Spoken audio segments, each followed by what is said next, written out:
দিনাটা খাদিজা গীতালদহ এলাকায় রাস্তায় ধানের বস্তা ফেলে পথ অবরোধে সামিল কৃষকরা, স্তব্ধ যান চলাচল।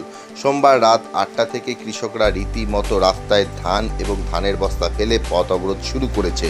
কৃষকদের অভিযোগ, তারা এই দিন সরকারি মূল্যে ধান বিক্রি করতে এসেছিলেন, কিন্তু দীর্ঘক্ষণ অপেক্ষা করার পর সরকারি মূল্যে ধান ক্রয় করতে কেউ আসেনি বলে তাদের অভিযোগ। সেই কারণে তারা এই পথ অবরোধে সামিল হয়েছেন। পথ অবরোধের খবর পেয়ে ঘটনাস্থলে পৌঁছায় দিনাটা থানার পুলিশ। আমরা ধান আমদানি করছি, আমাদের কাছ থেকে সরকার ন্যায্য মূল্যে ধান নিচ্ছে না, তার জন্য এই অবরোধ। ধান নিচ্ছে না। কি অভিযোগ কি রয়েছে? গাড়ি আসতেছে না, আমরা ধান দিতে পারতেছি না। আমরা ক্যাম্পে ধান নিয়ে আসার পরেও গাড়ি আসে না। ঝড় বৃষ্টিতে আমরা এই অপেক্ষা করে আসি। এখন কতক্ষণ পর্যন্ত এই অবরোধ চালাবেন? কতক্ষণ পর্যন্ত অবরোধ চালাবেন? যতক্ষণ পর্যন্ত আমাদের এই আন্দোলন শুরু হবে না, ততক্ষণ আমাদের এই আন্দোলন চলবে। আপনার নাম? আমার নাম প্রদীপ বর্মন।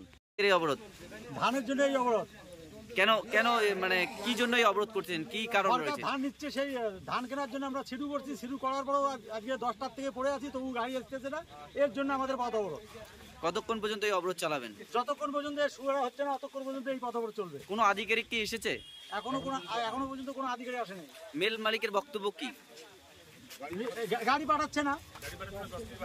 আপনার নাম? আমার নাম আকবর মিয়া।